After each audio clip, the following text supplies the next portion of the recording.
Science जमात 9 सबक 15 जानदारों में हयाती अफ़ाल लाइफ प्रोसेसिंग लिविंग ऑर्गेनिज्म।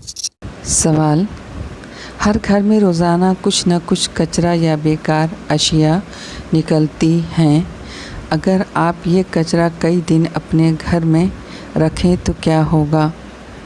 जवाब, अगर हम ज़्यादा दिनों तक कूड़ा करकट कचरा को हमारे घरों से न फेंकें तो फफूंद बैक्टीरिया जैसे तज्ज़ियाकारों की नशोनुमा उस कूड़ा करकट में होने लगेगी और उन तज्ज़ियाकारों की तज्ज़ियाकारी की वजह से वो कूड़ा करकट सड़ने लगेगा।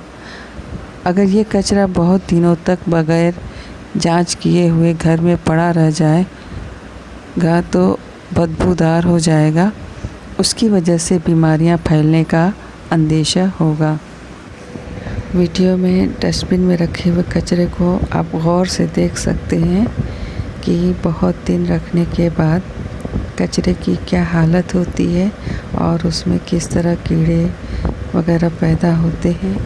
आसपास का माहौल बहुत ज़्यादा बदबूदार हो जाता है और बीमारियां फैलने के इम्कानात बढ़ जाते हैं। इसे आप समझ ही गए होंगे कि ये क्या है, एक तरह का इखराज है। तो हम इखराज के बारे में मालूमात हासिल करते हैं। इखराज एक्सक्रीशन जानदारों में कई बेकार और ख़तरनाक मादे मसलन यूरिया, यूरिक एसिड, अमोनिया तैयार होते हैं। ये मादे अगर जिस्म ज़ख़ीरा हो जाएं या ज़्यादा अरसे रह जाएं तो संगीन तकलीफ़ पहुंचा सकते हैं या बाज़ वक्त उनसे मौत भी वाक़ई हो सकती है। इसलिए बेकार मुज़िर मादे जिस्म से बाहर ख़ारिज करना ज़रूरी होता है। इसके लिए मुख्तलिफ़ जानदारों में मुख्तलिफ़ तरीक़े होते हैं। बेकार मुज़िर मादे जिस्म के बाहर ख़ारिज करने के अमल को इखराज कहते हैं। या खुलवी जानदारों में बेकार मादे खुलियात की सतह से रास्त बाहर ख़ारिज होते हैं, जबकि कसीर खुलवी जानदारों में इखराज का अमल पेचीदा होता है। नबातात में इखराज एक्सक्रीशन इन प्लांट। बताइए तो भला ऐसा क्यों होता है? मखसूस मौसम में नबातात के पत्ते झड़ जाते हैं। ये आपने देखा है। ऐसा क्यों होता है? क्योंकि हैवानात की तरह नबातात में इखराजी आज़ा नहीं होते और इसलिए नबातात के पत्तों में बेकार मादे जमा हो जाते हैं जो कि एक मखसूस मौसम में पत्तों के साथ गिर जाते हैं। नबातात के फल, फूल, छाल कुछ अरसे बाद गिर जाते हैं। नबातात की पत्तियों, फूल, फल और तना की छाल में बेकार मादों का ज़ख़ीरा होता है और नबातात के जिस्म से उन बेकार मादों का ख़ारिज होना ज़रूरी है।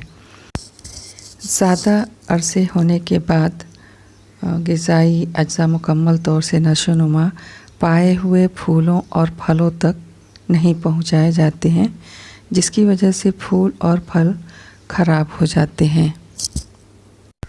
इस वजह से कुछ अरसे बाद फूल और फल दरख्त से टूटकर गिर जाते हैं। राल, गोंद ये मादे नबातात के जिस्म से ख़ारिज किए जाते हैं। ऐसा क्यों होता है? राल, गोंद वगैरह बेकार मादे नबातात में पैदा होते हैं और नबातात में इखराज के लिए मखसूस अज़ा नहीं होते। इसलिए नबातात के पत्तियों की खालियों में, फल और दरख्तों की छालों में ये बेकार मादे जमा होते हैं। बाद में ये गोंद और राल जैसे मादे नबातात के जिस्म से ख़ारिज किए जाते हैं। नबातात में इखराज का अमल हैवानात में इखराज की बनिस्बत सादा होता है।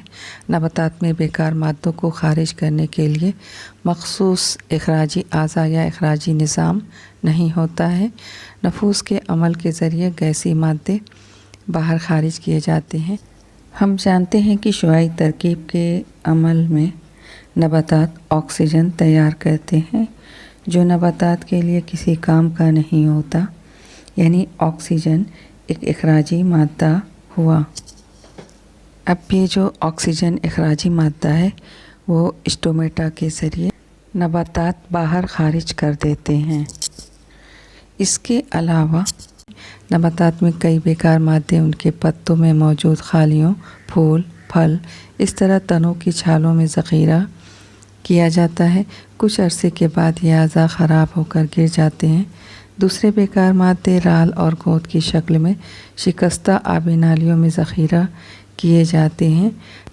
نباتات جڑوں کے ذریعے بھی آس پاس کی زمین میں بیکار مادے خارج کرتی ہیں۔ سورن یا اروی کے پتے کاٹتے وقت والدہ کا مشاہدہ کیجیے۔ آپ بھی سورن یا اروی کاٹنے کی کوشش کیجیے تو آپ کے ہاتھوں میں کھجلی ہوتی ہے۔ ایسا کیوں ہوتا ہے، اس کی تحقیق کیجیے۔ ایسا نہ ہو اس کے لیے والدہ کیا کرتی ہیں ان سے معلوم کیجیے۔ کچھ نباتات میں بیکار مادے کیلشیم آکسیلیٹ کی قلموں کی شکل میں ہوتے ہیں، انہیں ریفائٹس کہتے ہیں۔ یہ سوئی کی شکل کے ہونے کی وجہ سے جلد پر چبھتے ہیں اور کھجلی ہوتی ہے۔ نباتات میں کچھ بیکار مادے انسان کے لیے فائدے مند ہوتے ہیں، مثلاً ربر کا افراز، گود، رال وغیرہ۔